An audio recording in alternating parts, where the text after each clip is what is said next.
ये एक बहुत ही खूबसूरत कहानी है। इसमें ये दिखाया गया है कि एक 13 साल की लड़की 30 साल की बनना चाहती है और जब वो 30 साल की बन जाती है उसके पास सब कुछ होता है, वो कामयाब होती है, उसे एहसास होता है कि उसके पास कुछ भी नहीं। और इस कहानी की सबसे खूबसूरत बात ये है कि 13 साल से 30 साल की जर्नी के बीच में उसे कुछ भी याद नहीं होता। ये वक्त होता है सन 1987 का, जहाँ पर एक लड़की होती है जिसका नाम जेना है। ये 13 साल की है, ये स्कूल में पढ़ती है और इसके स्कूल में और भी लड़कियां हैं, जहाँ पर 6 लड़कियों का एक ग्रुप होता है और उनकी लीडर होती है टॉम टॉम। जेना भी इनके ग्रुप में शामिल होना चाहती है, इनके जैसे बनना चाहती है, लेकिन वो लोग जेना को ज्यादा एंटरटेन नहीं करते। जेना का एक दोस्त भी है जिसका नाम है मैटी। मैटी और जेना बहुत अच्छे दोस्त हैं, लेकिन जेना मैटी पे ज्यादा ध्यान नहीं देती, लेकिन मैटी जेना को बहुत पसंद करता है। मैटी को फोटोज खींचने का बहुत शौक होता है, इसीलिए वो हर वक्त फोटोज खींचता रहता है। टॉम टॉम और उसके दोस्त मैटी को बंदर कह के बुलाते हैं क्योंकि वो दिखने में मोटा और इतना स्मार्ट नहीं होता। आज जेना का बर्थडे होता है और टॉम टॉम उसके पास आती है। टॉम टॉम उसे कहती है कि मैंने क्रिस को बर्थडे में आने के लिए मना लिया है। दरअसल जेना के लिए ये बहुत बड़ी बात है कि टॉम टॉम, क्रिस और उसके दोस्त उसके बर्थडे पार्टी में आए, लेकिन टॉम टॉम कहती है कि हमें एक प्रोजेक्ट मिला है जिसे हमें करना होगा, इसीलिए शायद हम ना आ पाए।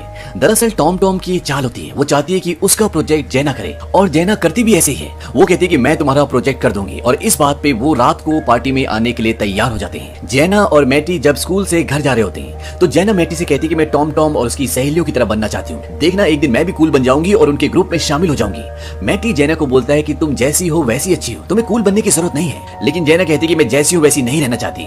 अब जेना अपने घर पर जाती है और वो अजीब सा ड्रेस पहन लेती है। उसकी मॉम उसे समझाती है कि तुम पॉइज मैगजीन की लड़कियों की तरह नहीं बन सकती, तुम जैसी हो वैसी अच्छी हो। पॉइज मैगजीन दरअसल एक फैशन यानी कि मॉडल्स की मैगजीन है जिसे सारी दुनिया पढ़ती है और जेना भी उन्हीं की तरह बनना चाहती है, वो अपनी मॉम की बात नहीं सुनना चाहती।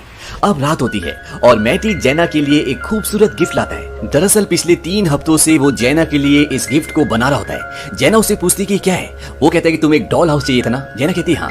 वो कहता है कि मैंने जेना हाउस बनाया। दरअसल उसने एक हाउस बनाया होता है जिसमें जेना की अलग अलग तस्वीरें और उसकी पसंद की चीजें होती है और साथ ही साथ वो उसे एक मैजिक डस्ट भी देता है। वो कहता है कि इसके बाहर ये लिखा हुआ है कि जो भी तुम चाहते हो इस डस्ट को पता चल जाता है और तुम्हारी जिंदगी में वो हो जाता है। और मैटी उस डस्ट को उस घर के ऊपर डाल देता है। तभी डोरबेल बजती है और जेना समझ जाती है कि उसके दोस्त आ चुके हैं। वो मैटी का गिफ्ट जल्दी से स्टोर रूम में रख देती है क्योंकि वहाँ पर उसके और भी खिलौने होते हैं और वो बाहर दरवाजा खोलने जाती है। वहाँ पर उसके सारे दोस्त यानी कि टॉम टॉम और बाकी की लड़कियां भी आ जाती है और साथ ही साथ बाहर से वो लड़का और उसके 2 दोस्त भी आ जाते हैं जो उनकी क्लास का सबसे खूबसूरत लड़का है। और अब ये सब के सब अंदर आ जाते हैं, सब के सब खड़े होते हैं और मैटी वहाँ पे गाना बजा के आंखें बंद करके दीवानों की तरह नाच रहा होता है। उसे उनसे कोई मतलब नहीं होता, वो खुश है कि आज जेना का बर्थडे है। तभी वहाँ पर टॉम टॉम आती है और कैसे टिकाल देती है और कहती है कि घर जाके नाचना बेटा। जेना भी कुछ नहीं कहती। मैटी बोलता है कि शायद मुझे बाहर जाना चाहिए। जेना कहती है कि जाओ, मैंने तुम्हें कब रोका है, मैं कौन सी तुम्हारी मॉम हूँ। और मैटी बाहर चला जाता है। जेना ऐसा इसलिए भी कहती है क्योंकि वो टॉम टॉम और उसकी सहेलियों की तरह बनना चाहती है, लेकिन असल में वो ऐसी है नहीं। अब टॉम टॉम जेना को बोलती है कि चलो हम एक गेम खेलते हैं। वो उसकी आंखों पर पट्टी बांध देती है और उसे कहती है कि अंदर एक लड़का आएगा और वो तुम्हारी आंखों की पट्टी खोलेगा। और जानती हो अंदर कौन आना चाहता है? क्रिस ग्रैंडी, वही लड़का जो इनकी क्लास का सबसे स्मार्ट लड़का है। और टॉम टॉम जेना की आंख पर पट्टी बांधकर उसे उस जगह बिठा देती है जहाँ पर उसके बहुत सारे खिलौने होते हैं और बाहर ये दिखाया जाता है कि टॉम टॉम, उसकी सहेलियां और क्रिस उसके दोस्त सब के सब वहाँ से खाने का सामान उठाते हैं और बाहर जाने लगते हैं। और तभी वहाँ पर मैटी भी अपना कैशियो लेकर नीचे आ रहा होता है। मैटी पूछता है क्या हो रहा है? टॉम टॉम उसे कहती है कि जेना तुम्हारा इंतजार कर रही है और मैटी वहाँ पर जाता है। वो देखता है कि उसकी आंखों पर पट्टी बंधी हुई है। मैटी की कदमों की आहट सुनकर जेना को लगता है कि क्रिस आ गया। वो कहती है कि मुझे लगा था कि तुम नहीं आओगी और मैटी उसके सामने बैठ जाता है। वो दोनों एक दूसरे का हाथ पकड़ लेते हैं और मैटी उससे किस करने वाला होता है कि जेना के मुंह से क्रिस का नाम निकल जाता है। मैटी बोलता है कि मैं क्रिस नहीं, मैं तो मैटी हूँ। और जेना जब अपनी आंखों से पट्टी हटाती है तो वो देखती है कि उसके सामने क्रिस नहीं बल्कि उसका दोस्त मैटी बैठा होता है। जेना उससे पूछती है कि बाकी सब कहाँ गए? मैटी बताता है कि वो सब चले गए। इस बात से जेना को बहुत दुख होता है। वो कहती है कि तुमने कुछ किया होगा। मैटी बोलता है कि मैं तो अपना कैशियो लेने के लिए गया था। और जेना अंदर से दरवाजा बंद कर देती है और वहीं पर बैठ जाती है। जेना कहती है कि मुझे किसी से प्यार नहीं है, मैं अपने आप से भी प्यार नहीं करती।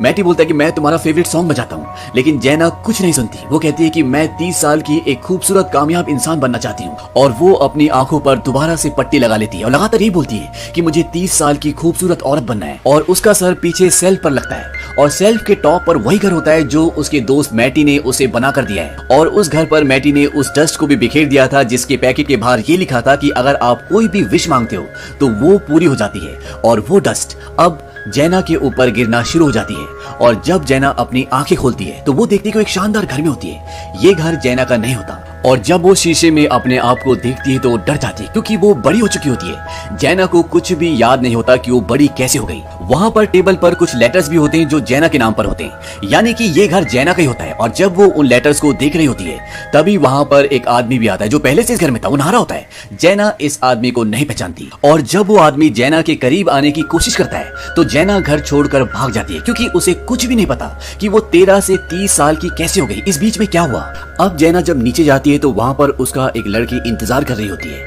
इसका नाम लूसी है और ये इसके साथ काम करती है और जैना और लूसी बेस्ट फ्रेंड्स हैं। और साथ ही साथ जैना उस मैगजीन की जिसका नाम पॉइज है, जो मैगजीन जैना की फेवरेट मैगजीन है, उसकी एडिटर बन चुकी है। लेकिन उसे कुछ नहीं पता, कुछ याद नहीं है कि उसने यहाँ तक की जर्नी कैसे तय की।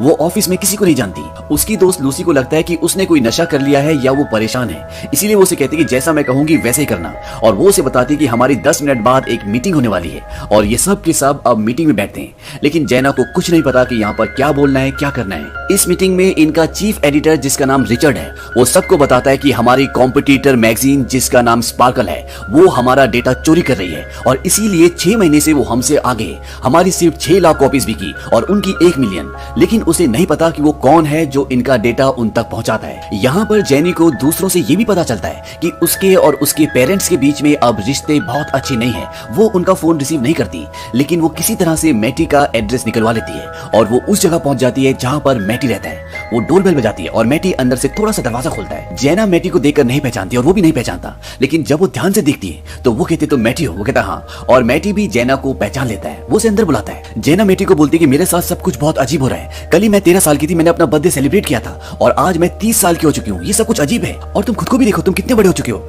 ये सब मुझे एक सपने की तरह लगता है। क्या तुम मुझे याद दिला सकते हो? मुझे अपनी जिंदगी के 17 साल याद ही नहीं है। मैटी कहता है कि मुझे तुम्हारे बारे में कुछ भी नहीं पता क्योंकि हाई स्कूल के बाद मैं तुमसे कभी मिला ही नहीं, हम अब दोस्त नहीं हैं।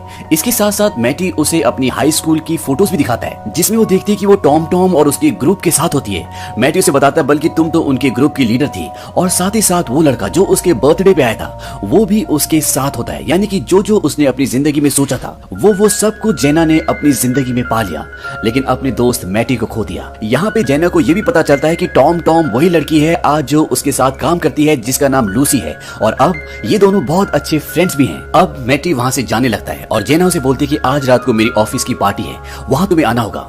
मैटी कहता है ठीक है, मैं जरूर आऊंगा। और रात को जब जैना पार्टी में जाती है तो उनका बॉस बोलता है कि मेरा सारा प्लान सब कुछ बेकार हो गया क्योंकि लोग पार्टी को एंजॉय नहीं कर रहे, सब यहाँ से जा रहे हैं, कुछ करना होगा। तभी जैना डीजे वाले के पास जाती है और उससे कहती है कि माइकल जैक्सन का स्मूथ क्रिमिनल बजा दो क्योंकि ये वो सॉन्ग होता है जिस पर जैना बचपन में डांस किया करती थी और अब वहाँ पर डांस करना शुरू कर देती है। लेकिन अभी भी वहाँ पर सब लोग दूर दूर खड़े होते हैं। तभी वहाँ पर मैटी आ जाता है और वो मैटी को बोलती है कि तुम भी मेरे साथ डांस करने आओ। मैटी अब डांस नहीं करता, लेकिन जैना के कहने पर वो आ जाता है और ये दोनों डांस करना शुरू कर देते हैं। और इन दोनों को देखकर वहाँ पर जितने भी लोग होते हैं वो सब के सब डांस करना शुरू कर देते हैं और इस तरह से एक बेरंग पार्टी में जान आ जाती है। कुछ दिनों बाद जैना अपनी फ्रेंड लूसी जिसका बचपन में नाम टॉम था उसके साथ एक रेस्टोरेंट में होती है और जब वो रेस्टोरेंट से बाहर निकलती है तो सड़क के दूसरी तरफ वही इंसान होता है जो जैना के घर पर था जिसे जैना नहीं पहचानती। वो जैना को वहाँ से आवाज लगाता है। जैना लूसी से पूछती है ये कौन है? लूसी कहती है कि ये तुम्हारा बॉयफ्रेंड है। और तभी वहाँ पर जैना का दोस्त मैटी भी आ जाता है। मैटी के साथ उसकी फियांसी भी होती है, यानी कि मैटी की अब कुछ ही वक्त बाद शादी होने वाली है। इस बात से जैना को थोड़ा अजीब लगता है, लेकिन जैना को कुछ समझ नहीं आता कि वो क्या कहे। यहाँ पर जैना का बॉयफ्रेंड भी आ जाता है और मैटी और उसकी फियांसे यहाँ से चली जाती हैं। जैना का बॉयफ्रेंड लूसी से कहता है क्या मैं तुम्हारी दोस्त को तुमसे चुरा सकता हूँ? दरअसल वो उसके साथ घर जाना चाहता है। लूसी कहती है क्यों नहीं, अंदर मेरा कोई इंतजार कर रहा है। लेकिन जैना सबसे पहले लूसी से पूछती है क्या मुझे इसके साथ जाना चाहिए? लूसी कहती है हाँ जाओ एंजॉय करो। जैना बोलती है एंजॉय करो मतलब हम गेम्स खेलेंगे? वो कहती है हाँ गेम्स ही खेलोगे। और वो दोनों घर चले जाते हैं और घर पर जैना का बॉयफ्रेंड उसके सामने कपड़े उतार कर डांस करना शुरू कर देता है। दरअसल जैना ने सच में ये सोचा था कि वो उसके साथ कोई गेम खेलेगा, लेकिन ये उसके साथ कोई और ही गेम खेलना चाहता था और जैना वहां से चली जाती है। और जब जैना ऑफिस जाती है तो उसका बॉयफ्रेंड उसे कॉल भी करता है, लेकिन वो उसका कॉल रिसीव नहीं करती। और जैना की असिस्टेंट बोलती है कि आपका बॉयफ्रेंड आपसे ये पूछ रहा है कि आप उसके साथ डिनर करने कब चलेंगी। जैना कहती है उसे कह दो कि 10 करोड़ साल बाद, अगर वो इंतजार कर सकता है तो कर ले। यहाँ पे जैना के ऑफिस में एक मीटिंग भी होती है और इस मीटिंग में इनका बॉस इन्हें ये बताता है कि स्पार्कल अब हमसे और भी आगे जा चुकी है। इस बार हमारी 6 लाख लाख से भी कम कॉपीज बिकी है और अब हमें पॉइस मैगजीन को पूरी तरह से रीडिजाइन करना पड़ेगा। पर वहां पर बैठा बाकी का स्टाफ कहता है कि पॉइस को रीडिजाइन करना बहुत बड़ी बात है, ये बहुत मुश्किल काम है। जेना कहते हैं कि हमें करना चाहिए, इसमें मजा आएगा। और उनका बॉस मैगजीन को रीडिजाइन करने का काम जेना को और जेना की दोस्त टॉम टॉम यानी कि लूसी को देता है। यहाँ पर जेना को यह भी पता चलता है कि वो दूसरों की आइडियाज चुराती है और अपनी एक कोवर्कर के पति के साथ उसके सेक्सुअल रिलेशनशिप भी है। और जब वो उससे ऑफिस में मिलने आता है और उसे किस करता है तो जेना उसकी टांगों के बीच में एक जोर से लात मारती है और इसके बाद जेना वहां से बाहर आ जाती है। बाहर आने के बाद जेना लूसी को ये कहते हुए सुनती है कि वो मैगजीन को जब रीडिजाइन करेगी तो वो उसमें जेना को शामिल नहीं करेगी ताकि सारा क्रेडिट उसे ही मिल जाए। इसके बाद जेना मैटी से मिलने जाती है और ये दोनों वॉक पे जाते हैं। वॉक पे जेना मैटी से पूछती है जिस लड़की से तुम शादी करने वाले हो क्या तुम उससे प्यार करते हो। मैटी कहता है कि मैं प्यार पर विश्वास नहीं करता, हाई स्कूल के बाद मैंने कभी किसी लड़की से प्यार नहीं किया क्योंकि हाई स्कूल में मैटी जेना से प्यार करता था। जेना मैटी से पूछती है हमारी दोस्ती कैसे खत्म हुई।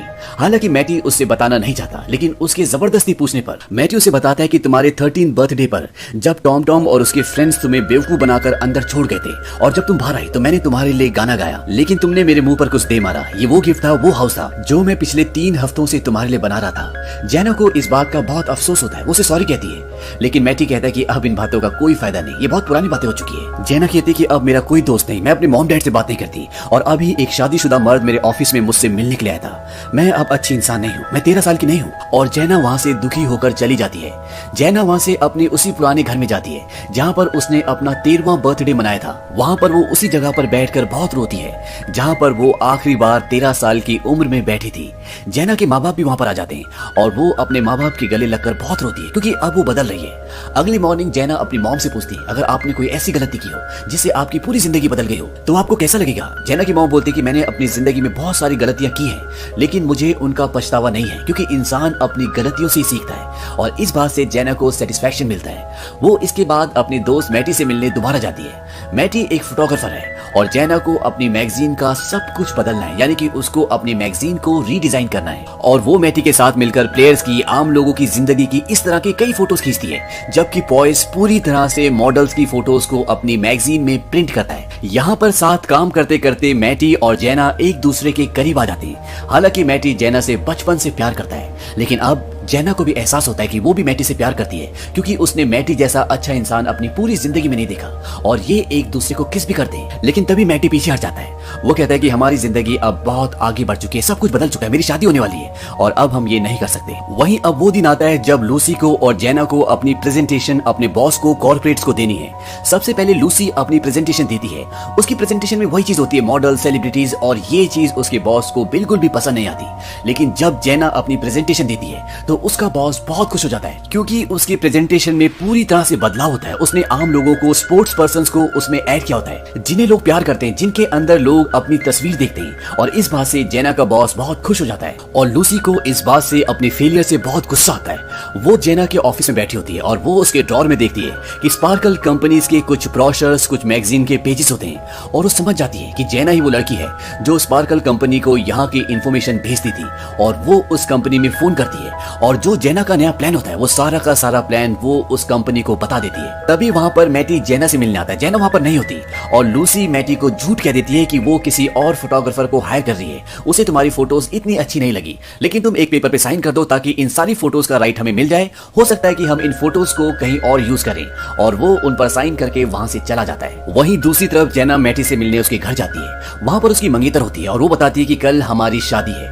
इस बात से उसे बहुत दुख होता है और अगले दिन जब वो ऑफिस आती है तो जेना का बॉस उसे बताता है कि जिस भी तरह से तुमने मैगजीन को रीडिजाइन किया था वो सारा का सारा डेटा स्पार्कल कंपनी को कल रात को लूसी ने ऑनलाइन ट्रांसफर कर दिया था और आज सुबह के न्यूज़पेपर में वो फोटोज छप भी चुकी है और कॉर्पोरेट के साथ हमारी जो मीटिंग्स थी वो सब की सब कैंसिल हो चुकी है। जेना कहती है कि वो ऐसा कैसे कर सकती है, वो सारी की सारी फोटोज मैटी की है।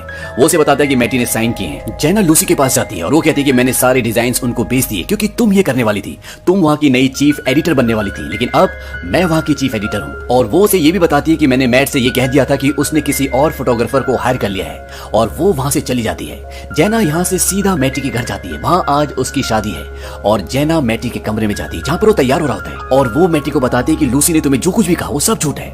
मैटी कहता है मैं जानता हूँ, मैं उस पर कभी भी विश्वास नहीं करता। जैना मैटी को ये भी बोलती है कि मैं अब पूरी तरह से बदल चुकी हूँ, मैं ऐसी कभी नहीं बनना चाहती थी। मैटी कहता है मैं जानता हूँ, और मैटी उसे वो डॉल हाउस भी देता है जो उसने उसके 13 बर्थडे पे दिया होता है। दरअसल मैटी ने आज तक उस डॉल हाउस को संभाल कर रखा होता है। जेनी उसे पाकर बहुत खुश हो जाती है। वो कहती है कि मैं तुमसे बहुत प्यार करती हूँ और तुम हमेशा मेरे बेस्ट फ्रेंड रहोगी। मैटी कहता है मैंने अपनी जिंदगी में सिर्फ तुमसे प्यार किया है, लेकिन अब हम दोनों की जिंदगी बहुत अलग है, बहुत आगे बढ़ चुकी है। मैंने अपना जीवन साथी चुन लिया है और तुम्हारी जिंदगी भी अलग है। और मैटी ने सच्ची कहा होता है। इसीलिए जेना वहां से चली जाती है और वो अपने पुराने वाले घर के बाहर बैठ जाती है। उसके सामने उसका वो डॉल हाउस है जो उसके लिए मैटी ने बनाया है। उसके अंदर जेना की और मैटी की फोटोज होती है। वो अपनी आंखें बंद करती है और जब वो अपनी आंखें खोलती है तो वो सन 1987 में पहुंच जाती है, यानी कि अपने बचपन में, अपने 13th बर्थडे पर। और बाहर से मैटी उसी की तरफ आ रहा होता है। वो दरवाजा खोलती है और बाहर जाती है और मैटी के गले लग जाती है। और इसके बाद जब वो दोनों सीढ़ियों से ऊपर जा रहे होते हैं तो वहां से नीचे टॉम टॉम यानी कि लूसी आ रही होती है। और इस वक्त में टॉम टॉम यानी लूसी और उसकी दोस्तों की नजरों में जेना की कोई रिस्पेक्ट नहीं होती।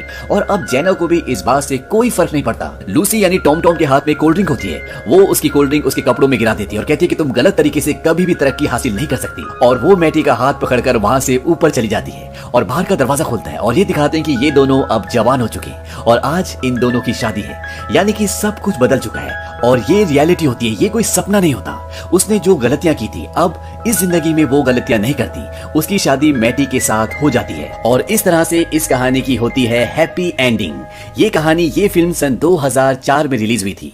IMDb पर इसकी रेटिंग है 6.2। इस फिल्म का बजट था $37 मिलियन और बॉक्स ऑफिस पर इसने कमाई की थी $97 मिलियन की। उम्मीद करते हैं कि ये कहानी आपको पसंद आई होगी।